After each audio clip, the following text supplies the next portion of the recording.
Estimados productores de soya asociados a la APS, hoy vamos a hablar sobre las perspectivas climáticas del cultivo 2020-2021 y la tendencia de clima para los próximos 10 años. Vamos a comentar sobre el problema del calentamiento global, que es constantemente publicado por el panel intergubernamental de cambios climáticos, sigla en inglés IPCC.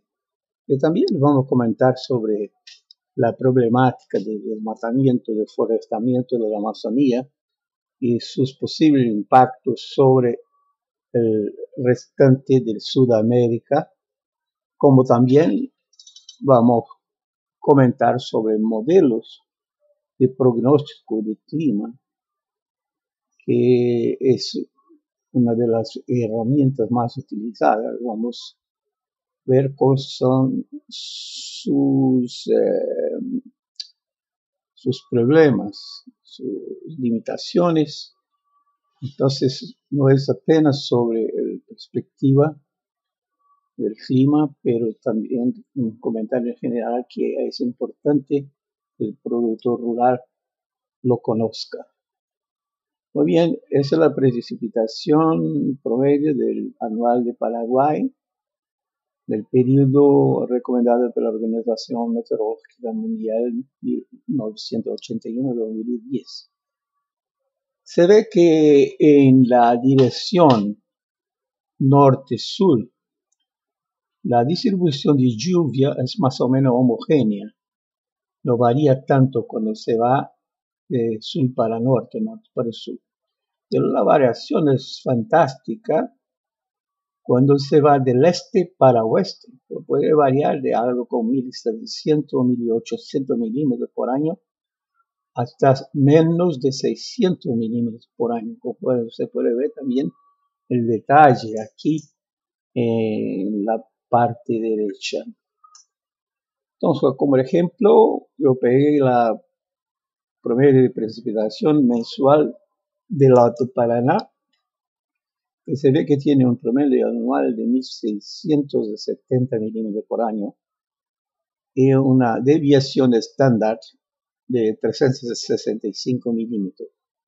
Se ve que, por ejemplo, la precipitación es más o menos uniforme. Hay una excepción de una reducción, ligera reducción en febrero y marzo, posiblemente por causa de los veránicos, pero también los 3 meses que son menos lluviosos son los meses de junio, julio y agosto.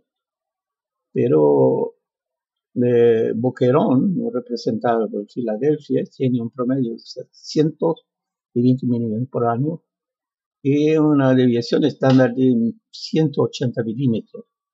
Un total mensual se ve que los meses de mayo hasta septiembre llueve menos de 15% del promedio anual, con prácticamente casi ninguna variación entre diciembre, enero, marzo, enero, febrero y marzo. Aquí está la desviación estándar de precipitación para Villarrica. ¿Por qué Villarrica? Porque tiene una serie muy larga. Empezó en 1898 y no tiene tantas fallas. Así que la desviación estándar es calculada como se toma el total anual y se subtrae el promedio. Entonces el cero aquí es el promedio, 1.645 milímetros por año. Y la desviación estándar es representada por estas líneas rojas, más una desviación estándar menos una desviación estándar, que significa que el promedio más 350 milímetros el promedio menos 350 milímetros. Entonces los totales anuales representados por estas líneas, estas barritas aquí, que están dentro de estas dos líneas, más y menos 1, son totales que llamamos que son regulares, en torno del promedio. Si la distribución de los totales anuales seguir una distribución gaussiana, entonces podemos decir que el 68% de los años están contenidos entre una desviación estándar menos una desviación estándar. Los años que pasan fuera de estas líneas, puede decir que son años atípicos, como por ejemplo las lluvias de 2015, que está asociada al fuerte El Niño de 2015-2016, vamos a comentar sobre eso. El 98, también el fuerte El Niño, 97-98. Pero tenemos también la niña de 2005, también la niña de 1944. Entonces se ve que una sequía fuerte, que es la peor de esta serie de más de 120 años, 123 años. La peor sequía que ocurrió en 1906.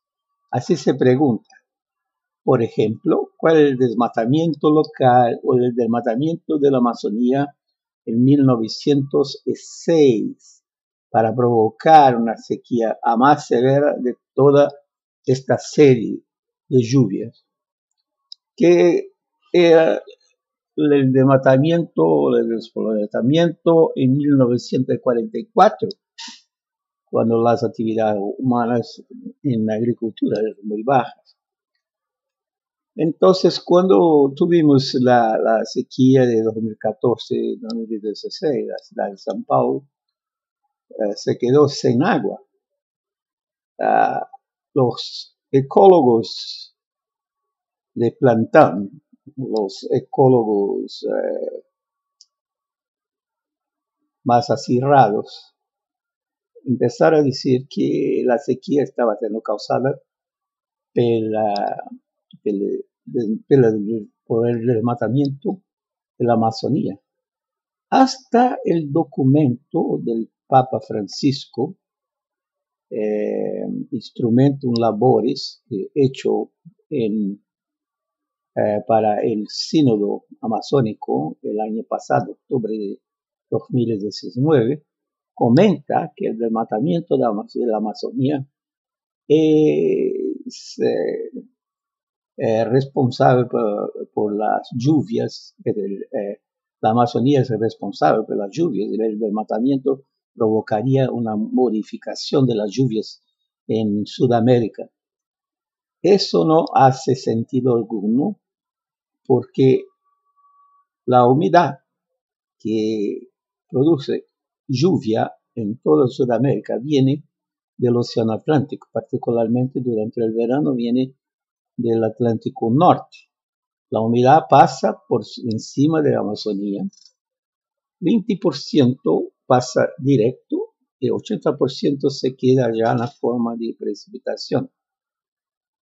De los 80%, la mitad, 40%, es devolvido para el océano Atlántico por la descarga del río Amazonas. Y la otra mitad, los otros 40%, son evapotranspirados, transpiración más evaporación. Un árbol no es una máquina de hacer agua como hay algunos vídeos en la internet. Un árbol utiliza 99% del agua que transpira para mantener la temperatura de las hojas. O contrario, la vegetación tropical se pasara de 34 a 35 grados centígrados, puede danificar la hoja y matar la árbol. Así que la floresta no es fuente de humedad. La floresta apenas recicla la agua de la lluvia que estaba almacenada en el suelo. Entonces, el desmatamiento de la Amazonía no tiene implicación alguna, no también los desmatamientos locales, no tiene implicación alguna con las lluvias locales, porque la fuente de humedad es el océano Atlántico. ¿Cómo está la situación en los últimos 180 días? Bueno, en la izquierda se ve el acumulado. El Paraguay tiene en la parte sudeste, tiene lluvias más o menos en torno del color verde, en torno de 500 milímetros a 600 milímetros, pero la parte noroeste, la parte del Chaco, la precipitación es inferior a 100 milímetros. Entonces se ve en la derecha el percentual del promedio, está más o menos entre 50 a 75%, tal vez un poco menos de la parte central, el norte, de la lluvia que era esperada, ¿sí? De la climatología. Entonces hay una reducción básicamente de 50 a 80%, 50 a 20% en la región. Eso se puede ver con la precipitación acumulada y la precipitación diaria en estas dos cuadrículas. Una que va de 50, las dos son de 20 a 25 grados, o sea, 5, 10, 15, 20, 25 grados de latitud.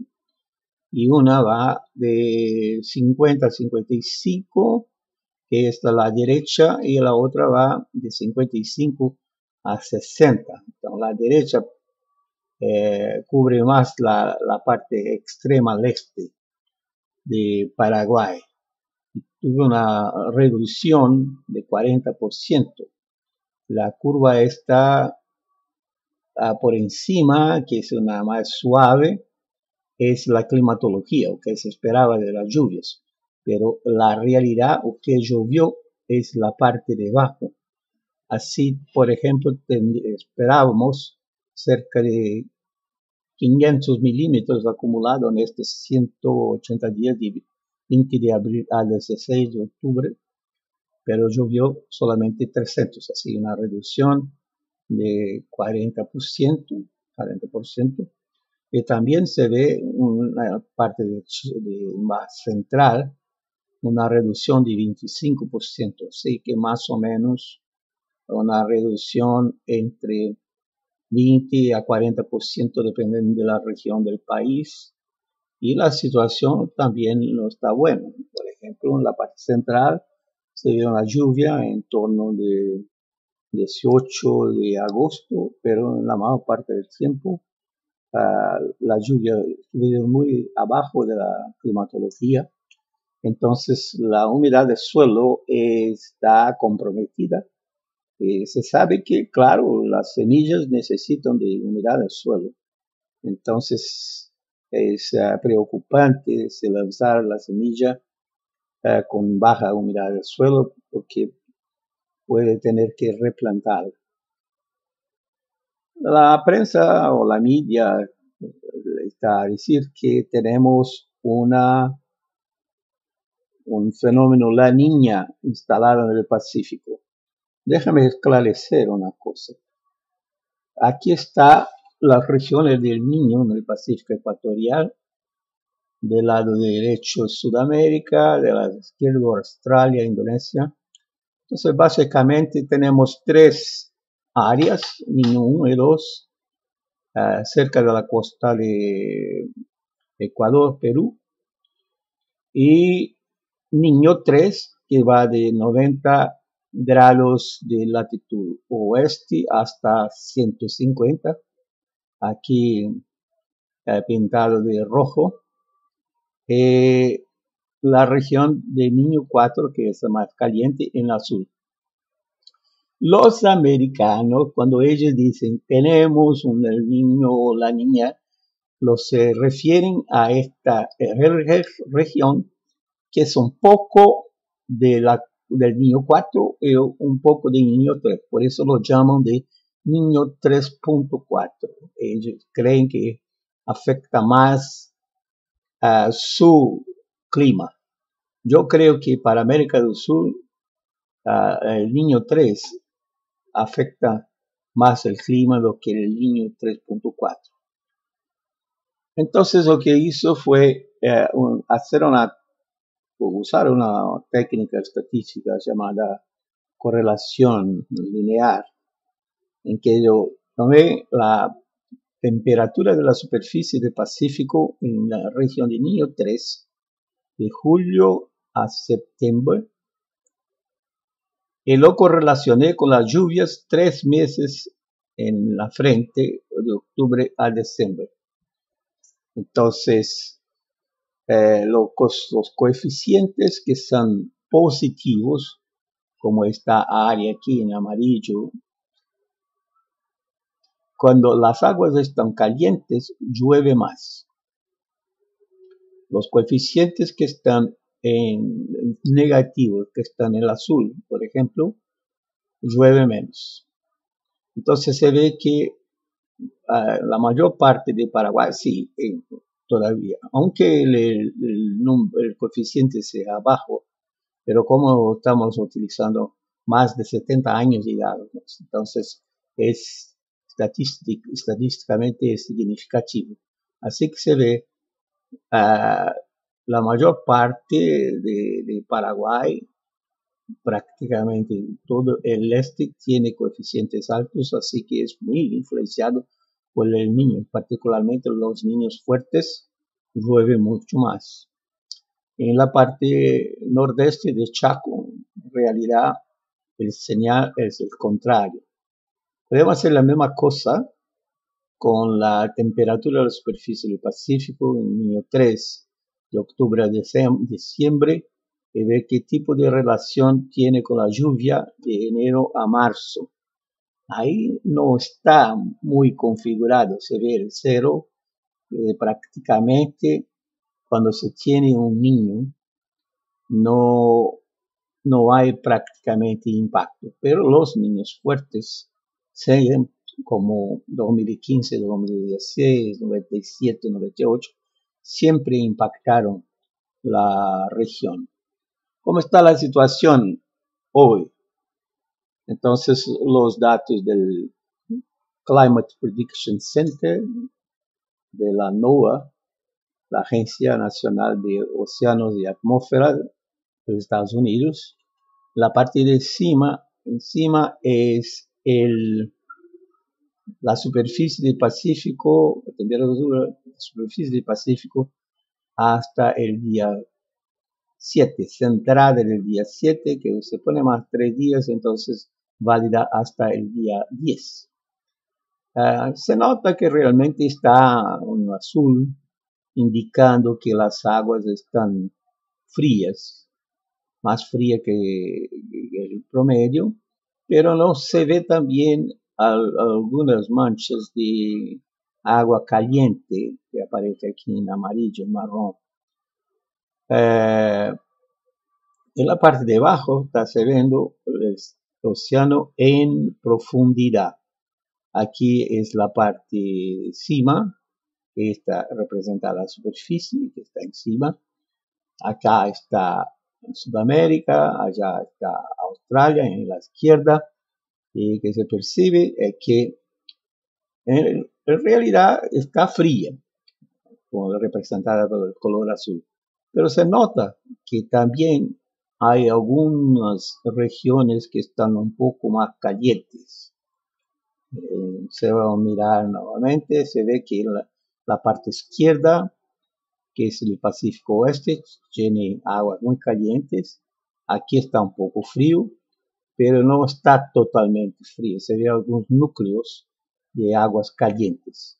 Entonces, en mi opinión, no tenemos un La Niña clásico, aunque el Instituto Internacional de Investigación de Clima y Sociedad, IRI, en los Estados Unidos, y también el Centro de Pronóstico Climático, hacen este tipo de pronóstico en el cual lo dicen la probabilidad de tener un niño o la niña. En este caso, 93% de la probabilidad de se establecer la niña, el color azul, en octubre de este año, o sea, en este mes. Y mantienen su probabilidad hasta febrero con más de 70% de probabilidad de se tener una niña. Oficialmente no se tiene una niña porque el CPC, la regla que tiene es que tiene que pasar 5 meses consecutivos con la temperatura inferior a una deviación de medio grado centígrado con relación al promedio. Y todavía eso no ocurrió. Pero cuando se ve la manera como lo hacen, este pronóstico, es terrible. Es digno realmente de crítica. Por ejemplo, lo que hacen es toman 18 modelos de clima global. Los resultados de 18 modelos de clima global y de los resultados de 8 modelos estadísticos. Entonces, un total de 26 modelos. Cada modelo les da resultados distintos. Entonces, lo que hacen, toman los 26 resultados, suman todo y dividen por los 26. Publican el promedio. Bueno, si, como vamos a ver un poco más adelante, si los modelos no son buenos para representar el clima actual del planeta, el promedio será bueno. Sí, cada modelo tiene un resultado que es dudoso.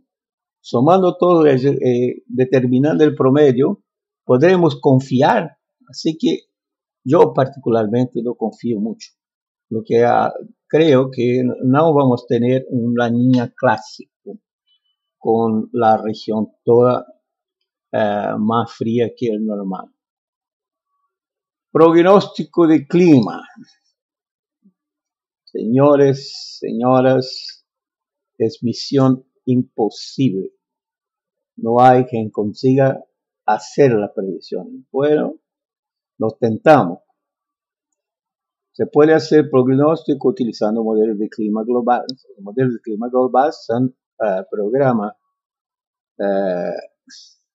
de computadora, código de computadora, unos muy complejos como, por ejemplo, el modelo de NASA tiene como más de 1,5 millones de líneas de instrucción que necesitan de supercomputadoras para rodarlos, para correrlos. Bueno, pero estando disponibles, vamos a ver lo que ellos prognostican. En particular, lo tomé el MCG, el modelo de clima global del GFDL, es el Laboratorio de Fluidodinámica Geofísica en la Universidad de Princeton, en New Jersey, Estados Unidos. Ellos tienen mucha, como se dice, mucha experiencia, porque lo hacen modelaje, pronóstico por modelo desde 1955. El amarillo es abajo del promedio, como se puede ver aquí, 1 milímetro, 2 milímetros por día. El verde hasta el azul es por encima del promedio, 1, 2 milímetros así por delante. Aquí está Paraguay, entonces la previsión del modelo de GFDL para Paraguay es una reducción para noviembre de cerca de 60 milímetros por mes, por este mes. El diciembre mantiene más o menos el sur, un poco el este, con lluvias por debajo del normal, lluvias un poco encima del normal para la parte norte, y la mayor parte está en blanco, que significa cerca del promedio. En enero pone una reducción significativa, bueno, no tan significativa, pero de 2 a 4 milímetros, que puede llegar a 120 milímetros de reducción en la parte del este. En contrapartida, la parte norte, el Chaco, se presenta con lluvias por encima del promedio. Febrero mantiene prácticamente todo el país con lluvias por debajo del normal. En marzo, que es el último mes que publicaron, la parte de centro-leste para noroeste con lluvias por debajo del normal, y la parte sur con lluvias en torno del promedio. Bueno, los modelos de clima global los resultados son dudosos, así que yo prefiero una técnica o un método que sea el pronóstico por semejanza. Es decir, que miramos cómo está la situación global, hacemos un escenario climático de la situación global, se ve más los océanos, porque los océanos cubren 71% de la superficie terrestre, en particular el Pacífico cubre 35% de la superficie terrestre. Para tener una idea, si juntar todos, sumar todos los continentes juntos, incluso Antártica, tendríamos 29%. El Pacífico solo ocupa 35%, eso es mayor, la área es mayor do que todos los continentes juntos. Así se puede, mirando lo que ocurrió en los países, y también el hecho que ya estamos en octubre, entonces ya podemos tener una idea de cómo se comportó 2020 desde enero hasta ahora. Encontrar un año en el pasado, de que nosotros ya tenemos los datos, que se tenía sido semejante a lo que estamos pasando ahora. Es claro que cuando se tiene años del niño o la niña fuerte, las tasas de acierto son mejores. Y en la situación como estamos ahora, que está en torno de la neutralidad, más o menos medio grado por encima del promedio, medio grado por debajo del promedio, se torna más difícil.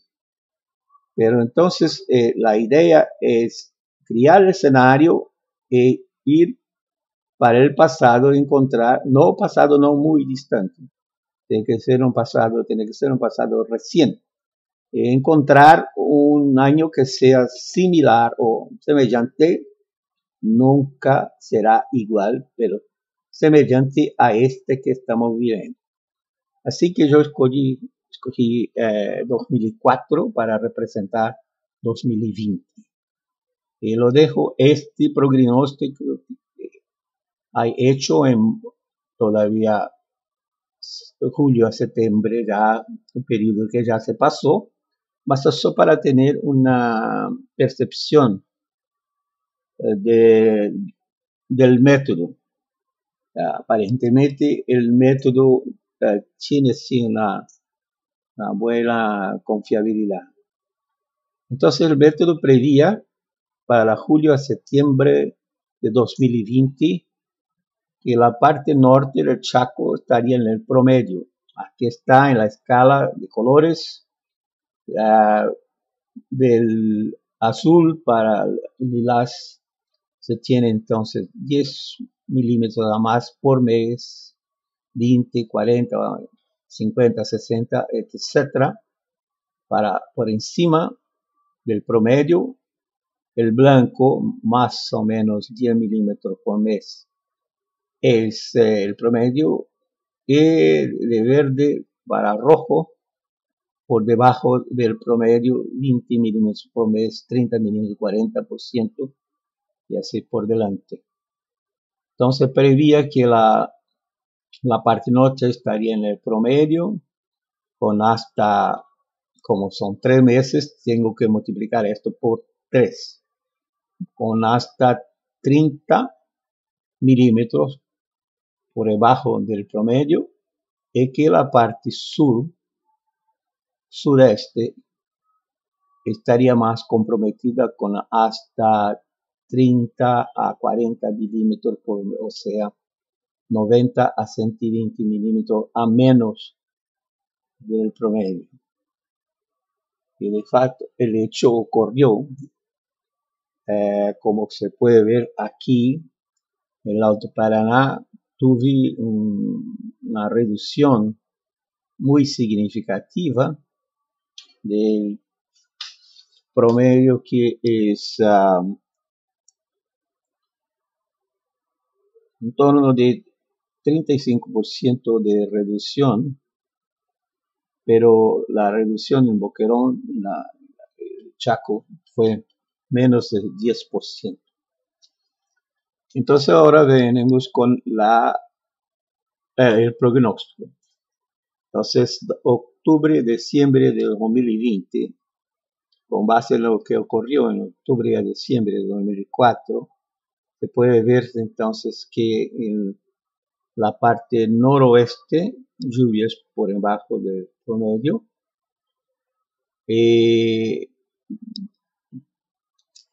En principio puede llegar hasta un 30% de reducción en esta parte oeste del Chaco.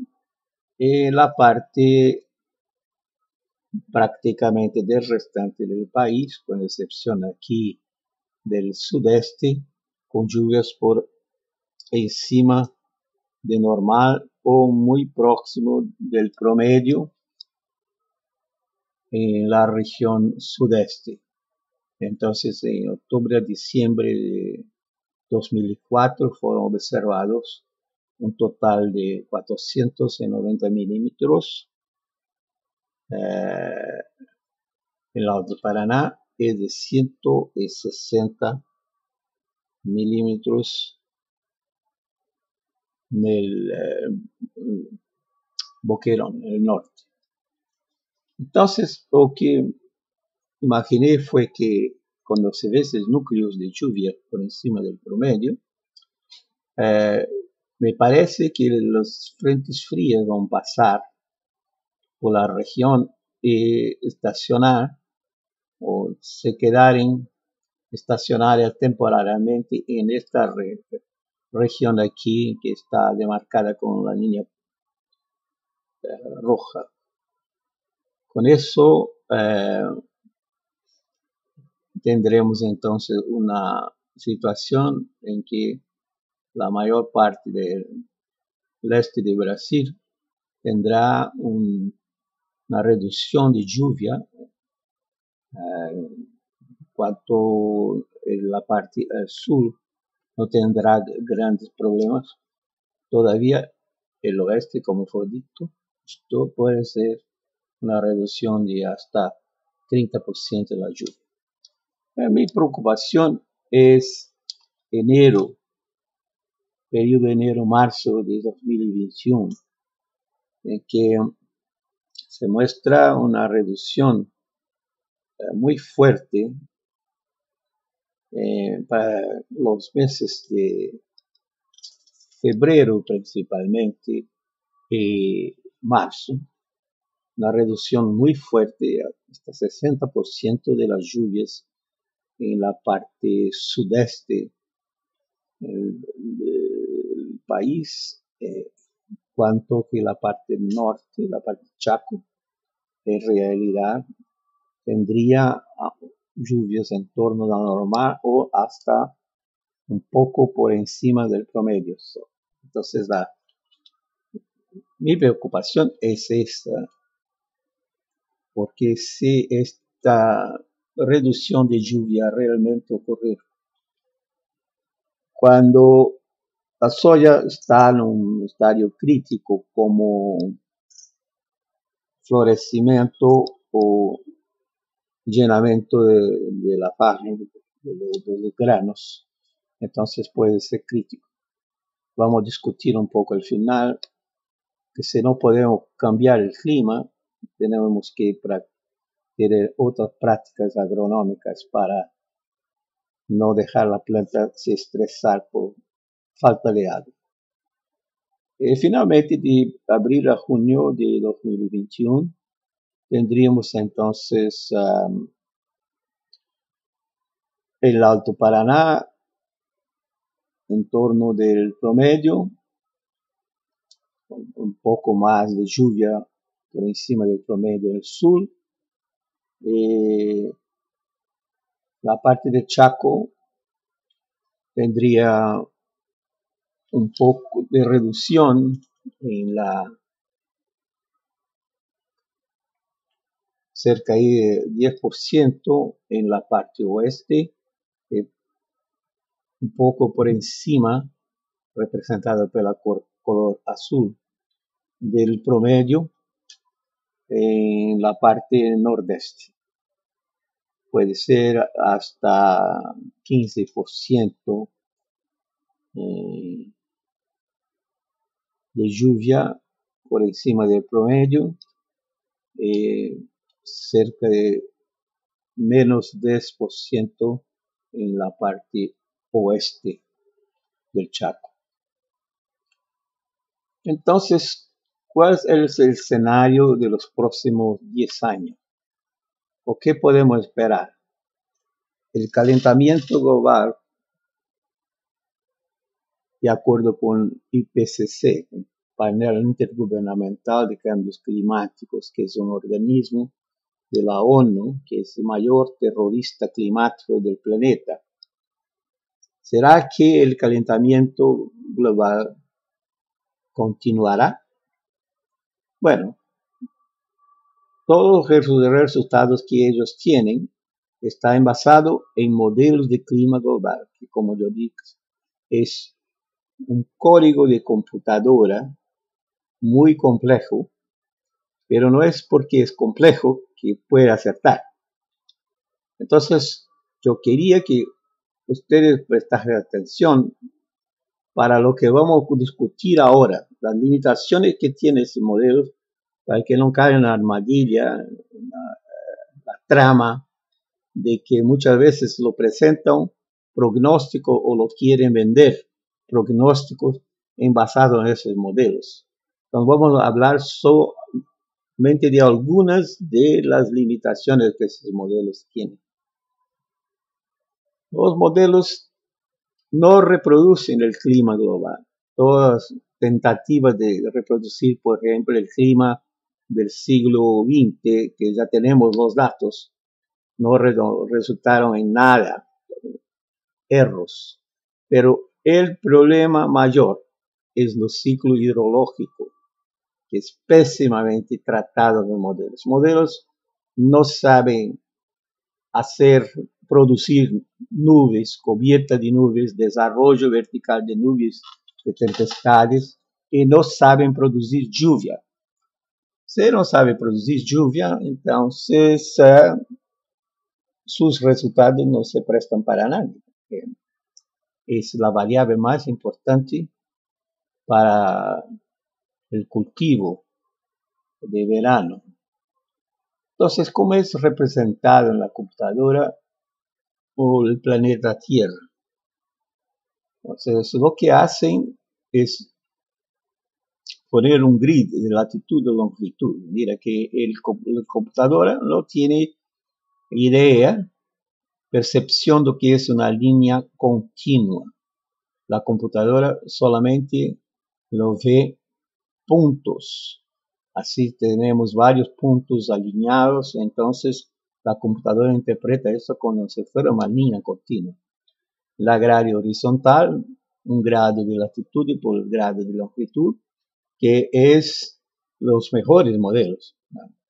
En la vertical se puede utilizar altura en metros o la presión atmosférica. Entonces, lo que se ve es un punto de grade, un grado de latitud para encima, para derecha, izquierda, otro punto de grade, donde se se ponen las variables meteorológicas como presión atmosférica, humedad, viento, velocidad de dirección, radiación solar, y después 110 kilómetros después esto, porque un grado de latitud o longitud en nuestra región tiene una distancia aproximada de 110 kilómetros. Entonces, muchas veces los datos que lo ponen aquí son datos interpolados porque las estaciones no están en el punto de grado. Así que el modelo no tiene conocimiento, no tiene percepción de lo que está ocurriendo entre este punto y este que están distantes 110 kilómetros. Por ejemplo, si tenemos una nube de tempestad muy fuerte, digamos, esas nubes que crecen parecidas como torres, llamadas cumulonimbus, son nubes de tempestades. Si tenemos una aquí de 50 de diámetro equivalente de 50 kilómetros, esta se desarrolla hasta 15, 16 kilómetros de altura, de altitud. Esa es una nube poderosa que puede llover más de 50 milímetros, tener vientos, rayadas de viento con más de 50 kilómetros por hora, golpe de viento con más de 50 kilómetros por hora, puede producir tornados, puede producir granizo, tempestades eléctricas, trovón, en fin. El modelo no tiene absolutamente ninguna información sobre lo que está ocurriendo entre esos dos puntos de grado. El modelo va a decir que no llovió, pero llovió mucho en la región. Entonces, lo que hacen para hacer el modelo producir lluvia, utilizan ecuaciones matemáticas que llaman de ecuaciones de parametrización, que ciertamente el fenómeno de producción de nubes convectivas que en la región es de una escala muy pequeña, muy inferior a 110 kilómetros. Así que el modelo filtra todos los fenómenos físicos, fenómenos atmosféricos, que sea inferior a 100, en la escala espacial, inferior a 110 kilómetros. En realidad, hay un teorema de amostraje propuesto por Nyquist que dice que el modelo solamente consigue detectar fenómenos 2 veces el tamaño de la grado. Así que en principio, cualquier modelo, en particular convección, formación de nubes de lluvia, cualquier modelo filtraría los fenómenos de 220 kilómetros de escala espacial, abajo de 220 kilómetros. Entonces era un problema serio el ciclo hidrológico en esos modelos. Y veo aquí, por ejemplo, utilizando el modelo de GFDL que utilizamos ahora en el principio, con datos de octubre de 2018, prognosticar marzo del 2019. El modelo hasta que acertó bien en Paraguay, pero el resto de Sudamérica es un desastre. Mira, aquí el modelo prognosticaba reducción severa de lluvia que llovió por encima del promedio. Aquí en Amapá y Suriname el modelo prognosticaba lluvia, en realidad fue el contrario. Se puede ver las diferencias también, incluso el modelo prognosticaba, por ejemplo, exceso de lluvia en el sur del Rio Grande do Sul, Uruguay, ocurrió el contrario.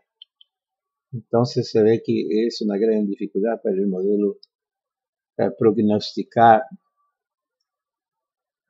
lluvia con una anticipación de 6 meses. Y la proyección para el futuro es muy interesante. El IPCC, cuando prepara su relatorio, hace un proyecto llamado intercomparación de modelos acoplados, que es modelos que contienen océano y atmósfera. El CEMIP-5, este proyecto CEMIP-5 hecho en 2013 para el relatorio AR5 del IPCC. Está aquí dibujado en la curva amarilla. Si nosotros extendemos esta línea de trazo hasta el doble de concentración de gas carbónico, anhídrido carbónico, CO2, daría un aumento de temperatura, un calentamiento de 4.8 grados centígrados en cerca del año 2100. El año pasado, 2019, hicieron el CEMIP-6 para preparar el próximo relatorio y nosotros esperábamos que sí diseñen algunas correcciones en el modelo, pero para nuestra sorpresa fue el contrario. La curva roja, que es esta del año pasado, está por encima del amarillo y la proyección por esta recta lo da en el doble de CO2, 5.6 grados. Aquí esta prognostica 4.8 y esta un poco más, 5.6. Es terrible. Una curva azul que son las observaciones preparadas por el Hadley Center de la Inglaterra, el Centro Climático Inglés, y la Unidad de Investigaciones Climáticas, CRU Climate Research Unit, de la Universidad de East Anglia.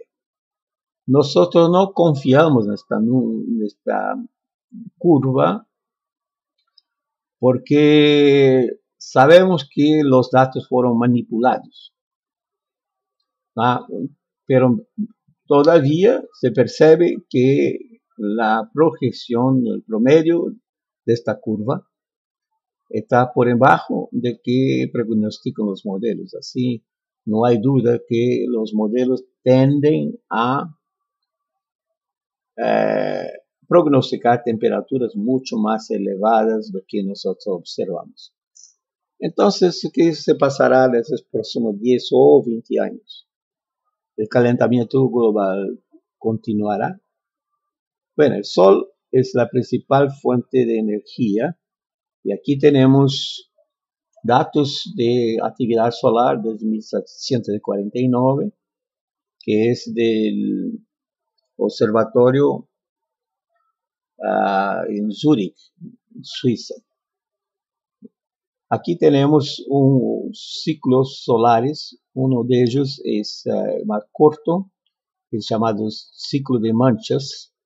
Cuanto más manchas el Sol tiene, mayor es su actividad. Entonces, el ciclo de manchas tiene más o menos 11 años de duración, lleva como 4 años para atingir el pico, el máximo, después 7 años decreciendo hasta cero nuevamente.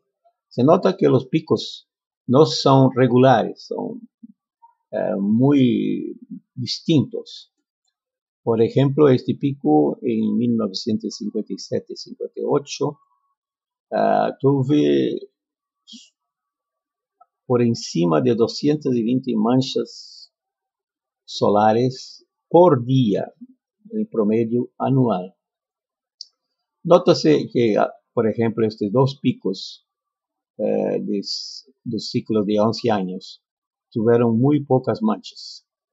Esto en inicio del siglo XIX, en los años 1800. Después se repitieron en el inicio del siglo XX, en los años de 1900, sugiriendo que hay un ciclo de aproximadamente 100 años en que el Sol se queda en baja actividad. A este ciclo fue dado el nombre de ciclo de Liesberg.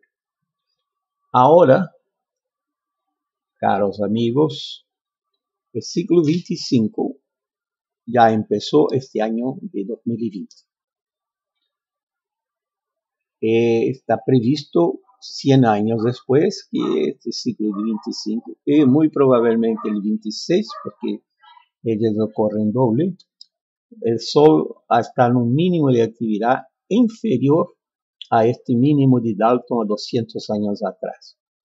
Pero la radiación solar, el flujo de radiación solar va a disminuir, la fotosíntesis va a disminuir, no. El impacto es indirecto. Cuando el Sol está en mínimo de actividad, su campo magnético se debilita y al se debilitar permite la entrada de partículas de alta energía llamados rayos cósmicos galácticos, erróneamente llamados rayos cósmicos galácticos. Esos rayos entran, esas partículas de alta energía, entran a la atmósfera, ionizan gases como nitrógeno y oxígeno, más también producen nubes bajas, o sea, aumentan la cubierta de nubes. Y vean qué cosa muy interesante, cómo la cubierta de nubes controla la temperatura global, el clima global. Los satélites meteorológicos se tornaron operacionales a partir de 1979.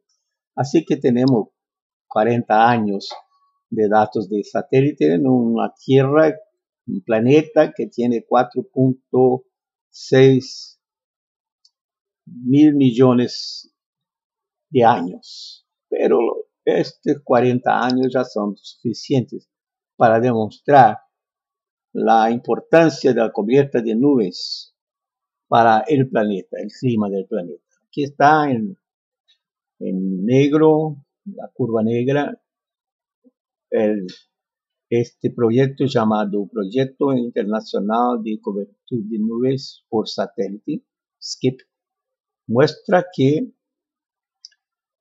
de julio de 1983 hasta 2000 hubo una reducción del 5% del cubierto de nubes. Pasó de 69% de cubierto para 64%. Yo estimé que la reducción de 5% del cubierto de nubes permite un flujo adicional de 4 watts por metro cuadrado. Aparentemente el flujo adicional es bajo, 4 watts por metro cuadrado. Pero estamos en un planeta cuya superficie es 510 millones de kilómetros cuadrados. Cada kilómetro cuadrado tiene 1 millón de metros cuadrados. Y no estamos hablando de una superficie de 510, no sé cómo decir eso, trillones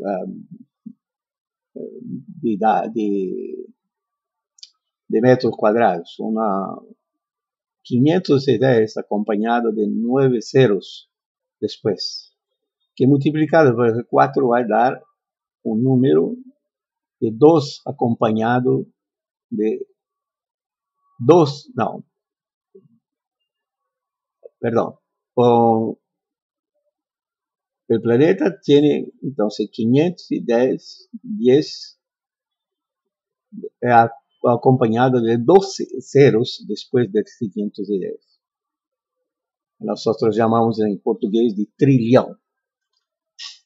Cuando se multiplica por ese 4, nos entendemos entonces 2 cuatrillones, o sea, un 2 acompañado de 15 ceros.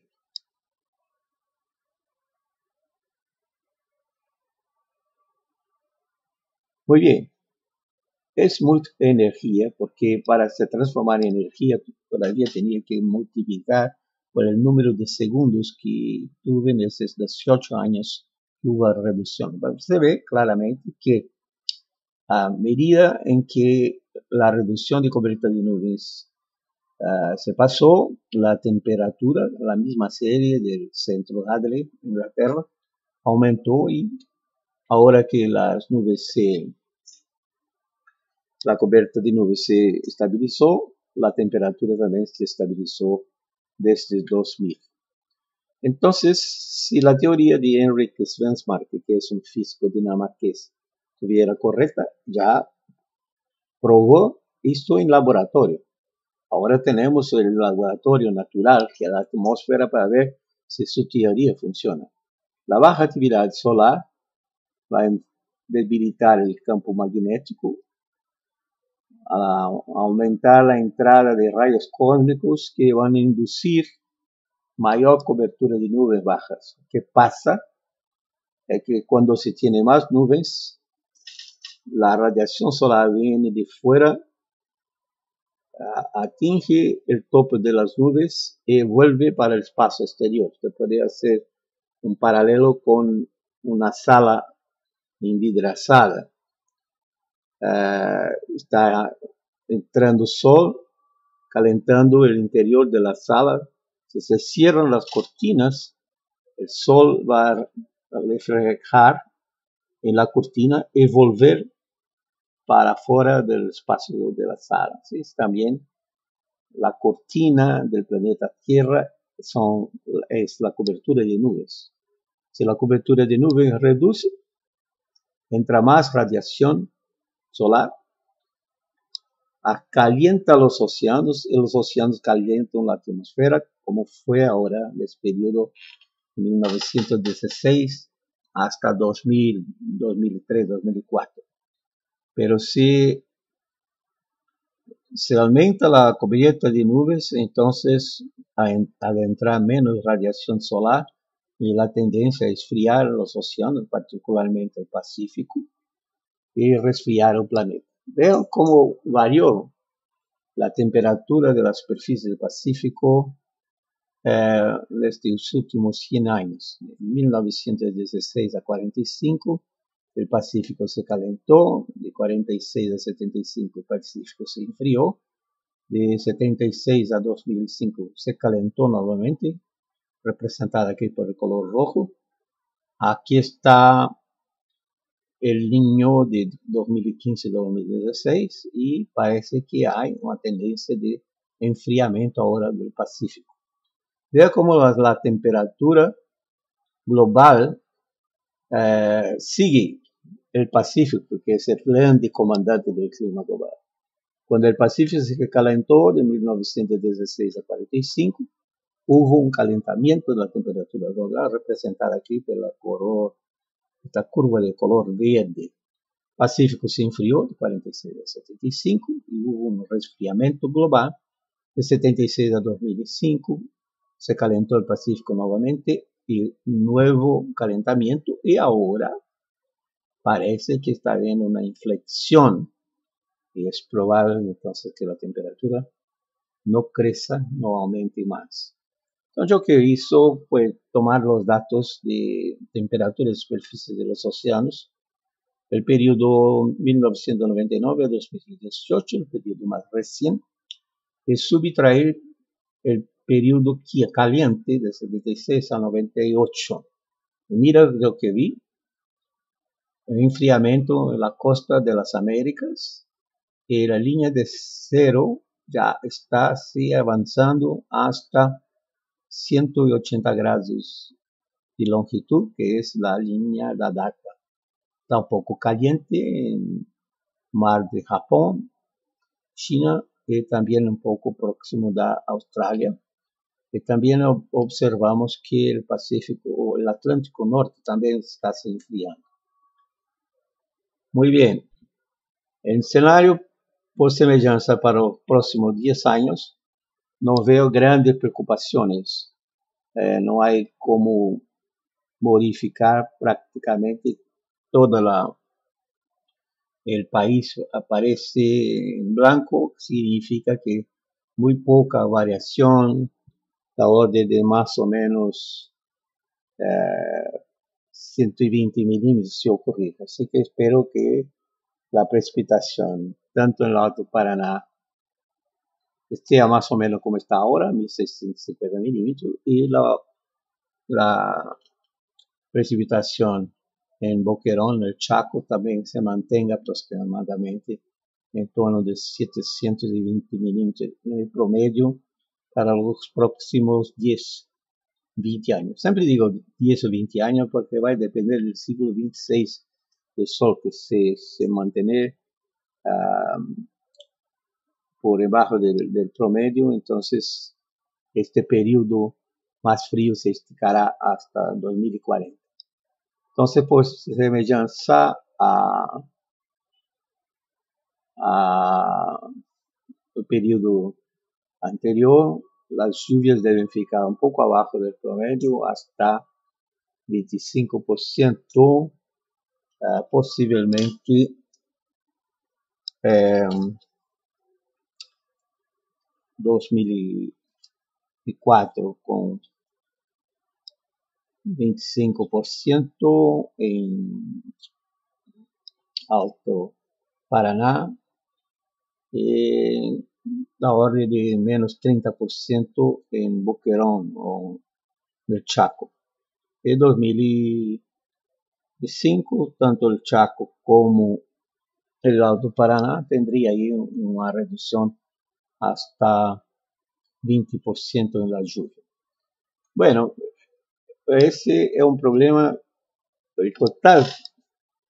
Si reducir 20%, 300 milímetros en el Alto Paraguay no es tan crítico así, porque hay estudios aquí en Brasil que demuestran que un cultivo de soja en realidad necesita algo en torno de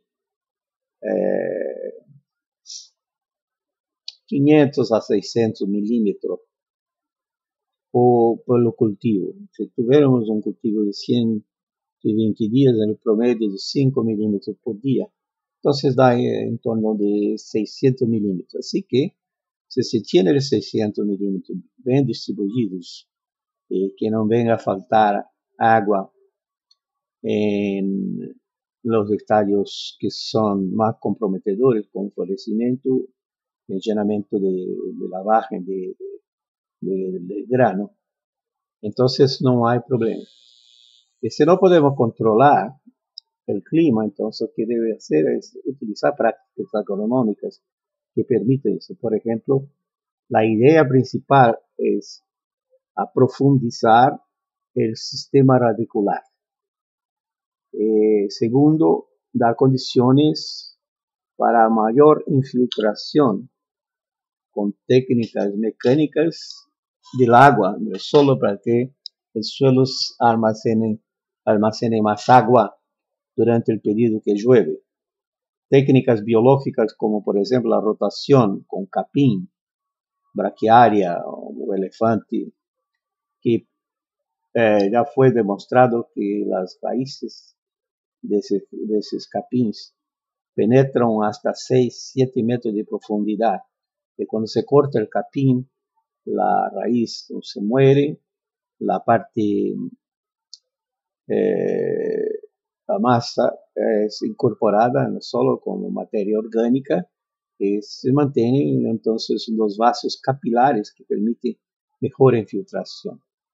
Y hay estimulantes para que también se desarrolle un volumen mayor de las raíces, de tal suerte que cuando viene un periodo crítico, como yo creo que será febrero de 2021, si el volumen de raíces, si las raíces ocupan un volumen mayor de suelo, que se tiene un mejor almacenamiento de agua en el suelo. Entonces la planta tiene un volumen mayor de suelo para explorar y no será estresada por falta de agua. Entonces hay que poner en práctica las técnicas agronómicas para poder pasar ese periodo de veranicos. Como dice, los próximos 10-20 años, los totales anuales en torno del promedio. Cuidado, una mayor frecuencia de tempestades entre octubre y diciembre y posibles veranicos en febrero. ¿Por qué mayor número de tempestades? Porque durante invierno las capas más altas de la atmósfera están más frías y con el calentamiento hace que el sol viene para el hemisferio sur, que en este año fue el 22 de septiembre. Este calentamiento fuerte se traduce en una diferencia muy grande entre la temperatura de la superficie y las capas más altas, y se puede desarrollar nubes poderosas capaces de producir hasta tornados en la región. Los inviernos, particularmente en el periodo de junio a agosto, o muchas veces esticando un poco más para el final del año, con olas de aire polar más intenso, más frío, mayor riesgo de geladas y una amplitud térmica diaria mayor, o sea, noches más frías, días con temperatura máxima mayor. Lembra que el clima varía por causas naturales, los eventos extremos, como vimos esa sequía en Villarrica en 1909, siempre ocurrieron con el clima caliente o clima frío. Por tanto, hay necesidad de un planeamiento y una adaptación mejor. Lembrar que el aquecimiento global producido por el hombre es una mentira. El CO2 no controla el clima global. El CO2 no es un gas que es vilano como un gas tóxico. El CO2 es el gas de la vida. Cuanto más CO2 tuviéramos en nuestra atmósfera, mayor será la productividad, porque el CO2 es comida de planta. Entonces, aumentando la concentración de CO2 en la atmósfera, la planta es obligada a engolir más CO2 y con eso tener mayor productividad. El reducir las emisiones de CO2 es inútil sobre el punto de vista climático porque el CO2 no controla el clima global, pero va a causar un problema social y económico muy serio, porque hoy 85% no era el caso de Paraguay, pero 85% de la generación de energía eléctrica del mundo es hecho con combustibles que se dice que son fósiles: petróleo, carbón mineral, gas natural. Y para reducir las emisiones, la necesidad es de reducir la generación de energía eléctrica. Así que los países desarrollados ya están bien, pero en los subdesarrollados, que constituyen cerca de 160 países en los 200 que existen en el mundo, los desarrollados no van a poder generar más energía, no van a poder progresar. Entonces habrá un contraste muy grande en el mundo con los países desarrollados más ricos y los países subdesarrollados más pobres. Es muy interesante que no sé cuál es la situación de Paraguay, mas solamente comento que se pasa en Brasil. En Brasil tuvieron, la conservación ambiental. Muchos ecólogos confunden conservación ambiental con cambios climáticos. Y no hay nada a ver. La conservación ambiental es la necesidad de la sobrevivencia de la especie humana, pero es independiente del clima, si calentar o si resfriar.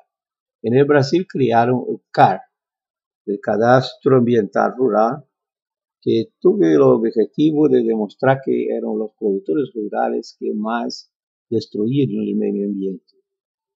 El doctor Evaristo de Miranda, que es jefe de la Embrapa Territorial en Campinas, demostró con los datos del CAR que los productores rurales son los que más conservan el ambiente. Y creo que también en Paraguay es la misma cosa. Así que es mucha pretensión, mucha soberba del hombre pensar o acreditar que puede cambiar el clima global. No se puede. Las palabras de Francis Bacon expresan muy bien eso. No podemos comandar la naturaleza, apenas obedecerla. Entonces, era eso que yo gustaría de colocar, lembrando que aunque haga una reducción de lluvia, si no ocurrir en los estadios críticos de la planta y si utilizarmos técnicas agronómicas apropiadas, vamos a tener una boa cosecha. Espero que todos tengan una buena cosecha.